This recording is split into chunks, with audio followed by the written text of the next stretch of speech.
Hi friends, welcome to DS teacher academy. तो friends, यहाँ पे आप देख सकते हैं कि हम चर्चा करने वाले हैं कि अब कितने साल का होगा बीएड कोर्स। ओके फ्रेंड्स, तो फ्रेंड्स यहाँ पे आप देख सकते हैं BEd 1 year course, BEd 2 year course, BEd 4 year course. तो फ्रेंड्स इस पर हम चर्चा करने वाले हैं कि कौन से स्टूडेंट हैं जो 1 ईयर कोर्स के लिए एलिजिबल हैं, 2 ईयर कोर्स के लिए एलिजिबल हैं और बीएड 4 ईयर कोर्स के लिए एलिजिबल हैं। तो फ्रेंड्स ये भी मैं आपको बता देना चाहता हूँ कि मैंने डीएस टीचर एकेडमी पर एक वीडियो डाला था नई शिक्षा नीति 2020 में जो लागू हुआ है, उसमें मैंने एक वीडियो डाला था बना के नई शिक्षा नीति पे। तो वहाँ पे जो स्टूडेंट है कमेंट बॉक्स में लिखे थे कि सर मैंने 1 ईयर बीएड कोर्स के बारे में सुने थे, 2 ईयर के बारे में सुने थे और 4 ईयर कहाँ से आ गया। इसके पहले 4 ईयर डीएलएड कोर्स था, लेकिन बीएड 4 ईयर कहाँ से आ गया। तो मैं आपको बता देना चाहता हूँ कि वहाँ पे बहुत सारे स्टूडेंट ऐसे भी कमेंट में लिखे थे कि सर हम बीएड 1 ईयर कोर्स कर लेते हैं तो हमारे हाथ में सर्टिफिकेट हो जाएगा और किसी भी स्टेट में टीजीटी पीजीटी की वैकेंसी आ रही है तो हम टीचर लाइन में अपना करियर बना सकते हैं। तो बिल्कुल आप एलिजिबल हैं 1 ईयर कोर्स करने के लिए, तो बिल्कुल अपना टीचर लाइन में करियर बना सकते हैं। तो फ्रेंड्स मैं आपको बता देना चाहता हूँ कि जब भी किसी स्टेट में वैकेंसी टीजीटी पीजीटी की निकलती है, हाई स्कूल कॉलेज और इंटर कॉलेज की वैकेंसी निकलती है, तो उसमें सब्जेक्ट कॉम्बिनेशन मांगा जाता है। तो मैं आपको बता देना चाहता हूँ कि बीएड में जो आपका टीचिंग सब्जेक्ट है आपका ग्रेजुएशन के अकॉर्डिंग होना चाहिए, ताकि आप वहाँ पे कॉम्बिनेशन बना सकते हैं। तो इस पे हम चर्चा करेंगे वीडियो के लास्ट में, तो आप वीडियो को लास्ट तक देखिए ताकि आपको पता चले कि सब्जेक्ट कॉम्बिनेशन बीएड के टीचिंग सब्जेक्ट से कैसे बनाया जाता है। ये वीडियो के लास्ट में हम बताने वाले हैं। ओके फ्रेंड्स, अब बात करते हैं 1 ईयर 2 ईयर और 4 ईयर बीएड कोर्स के बारे में कि कौन कौन से स्टूडेंट एलिजिबल हैं। ओके फ्रेंड्स, तो मैं आपको बता देना चाहता हूँ कि आप डीएस टीचर एकेडमी पर पहली बार वीडियो देख रहे हैं तो प्लीज़ नीचे वीडियो के नीचे लिखा है रेड कलर में सब्सक्राइब बटन, उसको प्रेस कर लें, वीडियो को लाइक कर दें और बेल आइकन को दबा दें ताकि हमारे आने वाली वीडियो आपको सबसे पहले मिले और अधिक संख्या में वीडियो को शेयर कर दें। ओके फ्रेंड्स, अब बात करते हैं 1 ईयर बीएड कोर्स के बारे में। तो फ्रेंड्स यहाँ पे आप देख सकते हैं हम 1 ईयर बीएड कोर्स के बारे में बात करने जा रहे हैं, या बीएड कोर्स 1 ईयर के बारे में बात करने जा रहे हैं। तो फ्रेंड्स आपको बता देना चाहता हूँ कि बीएड 1 ईयर यानी 1 साल की बीएड, वो भी आप मतलब जो विद्यार्थी बीएड 1 साल के लिए करना चाहते हैं तो उनके लिए आपको पीजी होना चाहिए। पीजी यानी पोस्ट ग्रेजुएशन होना चाहिए, चाहे आप एमएससी किए हुए हैं, चाहे एमकॉम किए हुए हैं, चाहे एमए किए हुए हैं, यानी मास्टर ऑफ आर्ट, चाहे मास्टर ऑफ कॉमर्स, चाहे मास्टर ऑफ साइंस, कोई भी कोर्स किए हुए हैं, आप पीजी किए हुए हैं तो आप बीएड में एडमिशन ले रहे हैं तो आपका 1 साल का होगा। ये नियम अभी नई शिक्षा नीति में लागू नहीं हुआ है, ये आपको 21-22 में आपको देखने को मिलेगा। तो फ्रेंड्स अभी जो बच्चे एंट्रेंस एग्जाम का फॉर्म भरे हैं तो आपको बता देना चाहता हूँ कि अभी जो बीएड में एडमिशन चल रहे हैं 2 साल के लिए चल रहे हैं, चाहे आप पीजी किए हैं या ग्रेजुएशन किए हैं, आपका 2 साल के लिए यह एग्ज़ाम हो रहा है। आप एडमिशन लेने जा रहे हैं तो आप बीएड 2 साल के कोर्स कर सकते हैं। तो अभी भी पीजी वालों के लिए भी 2 साल का एलिजिबल है, मतलब कि ये कोर्स, और ये ग्रेजुएशन वालों के लिए 2 साल के लिए एलिजिबल है ये बीएड कोर्स। आप पीजी किए हुए हैं 1 साल के लिए कोर्स करना चाहते हैं तो आपको 21-22 से ये नियम देखने को मिलेगा। ओके फ्रेंड्स, मैं आपको बता देना चाहता हूँ कि ये नियम जैसे 11, 12, 13, 14 तक ये 1 साल का था बीएड, चाहे आप ग्रेजुएशन किए हैं या आप पोस्ट ग्रेजुएशन किए हैं, आप 1 साल के लिए कोर्स था।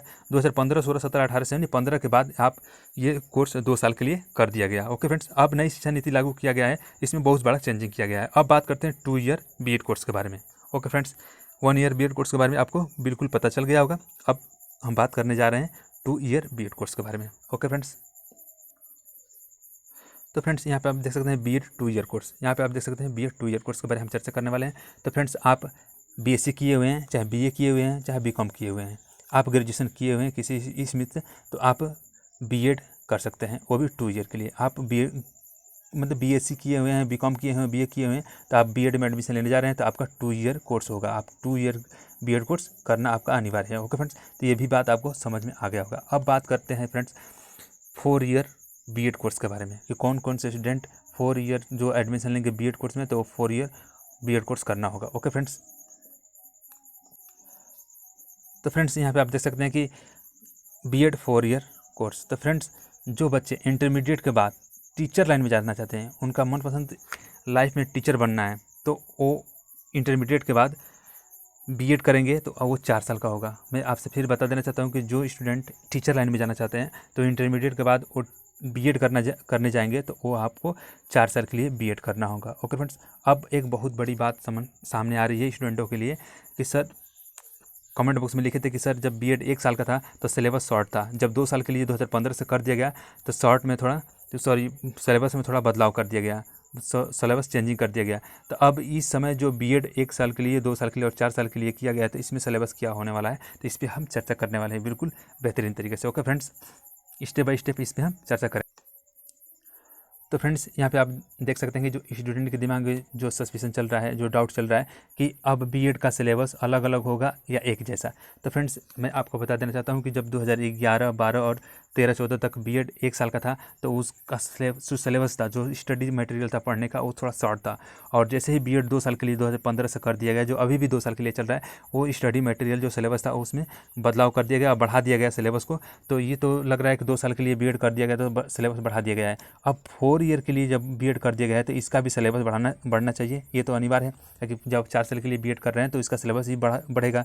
तो बच्चों के लिए ये सस्पेंशन हो रहा है कि सर क्या मैं 1 साल के लिए बीएड कर रहा हूँ तो क्या मैं 4 ईयर का जो सिलेबस है मुझे पढ़ना पड़ेगा? तो जो 4 ईयर के बच्चे जो सिलेबस पढ़ेंगे, जो स्टडी मटेरियल पढ़ेंगे, तो क्या वो 1 ईयर में ख़त्म हो पाएगा? ये बड़ा समस्या उत्पन्न हो रहा है।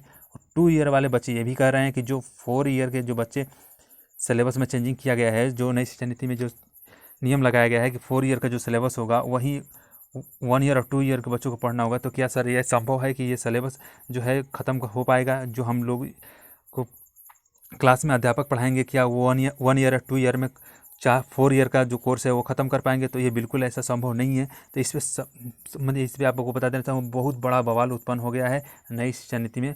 तो ये आपको मैं बता देना चाहता हूँ कि जो नई शिक्षा नीति पे मुहर लगाया गया था नरेंद्र मोदी की अध्यक्षता में, माननीय प्रधानमंत्री नरेंद्र मोदी की अध्यक्षता में ये नियम पे मुहर लगाया गया था। तो मैं आपसे बता देना चाहूँ कि ये वीडियो को इतना शेयर कर दीजिए ताकि किसी भी मीडिया के पास ये पहुँचे या नरेंद्र मोदी के पास पहुँच जाए, ताकि आपको ये लगे कि जो ये नियम चल रहा है। तो मैं आपसे भी राय मांगना चाहता हूँ कि क्या बीएड 1 साल का होना चाहिए या बीएड 2 साल का होना चाहिए या बीएड 4 साल का होना चाहिए? आप कमेंट बॉक्स में लिखकर सेंड करें अपना राय। कि आप ये भी लिखकर सेंड किए कि बीएड 1 साल का है तो क्यों बेटर है, 2 साल के लिए है तो क्यों बेटर है, अब 4 ईयर के लिए है तो क्यों बेटर है? क्योंकि स्टूडेंट जो है सस्पेंशन में पड़ जा रहे हैं। जो बच्चे ग्रेजुएशन कर चुके हैं वो लोग तो 4 साल के लिए करेंगे नहीं, बिल्कुल उन लोगों के लिए तो ये संभव है नहीं।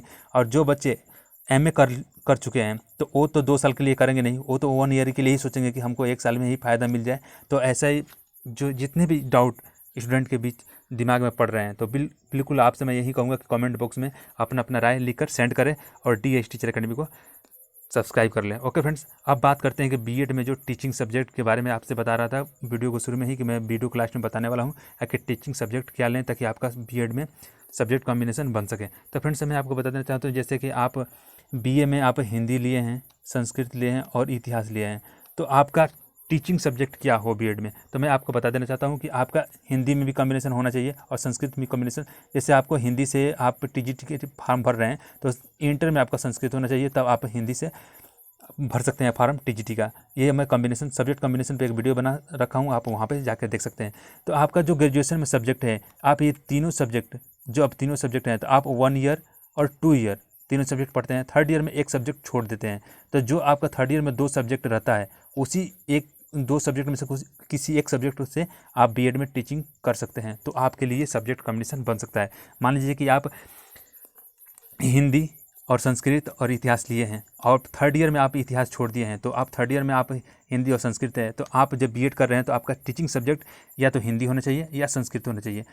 बट आप हिंदी ले रहे हैं तो आपको ये ध्यान रखना चाहिए कि इंटर में भी आपका संस्कृत होना चाहिए। आप संस्कृत ले रहे हैं तो आपका इंटर में संस्कृत होना एलिजिबल नहीं है। आप मतलब कि ये नहीं है कि आप मतलब कि आपको ये नियम है कि आप इंटर में संस्कृत लेंगे तभी आप टीचिंग सब्जेक्ट बीए में भी कर सकते हैं और बीए में भी बीएड में भी कर सकते हैं। तो ऐसा बात नहीं है। मैं आपको फिर से बता देना चाहता हूँ कि आप बीए में हिंदी, संस्कृत और इतिहास लिए हैं और हिंदी से आप टीजीटी का फॉर्म भरते हैं तो आपको इंटर में संस्कृत होना चाहिए, लेकिन संस्कृत से फॉर्म भरते हैं तो आपको इंटर में संस्कृत नहीं होना चाहिए।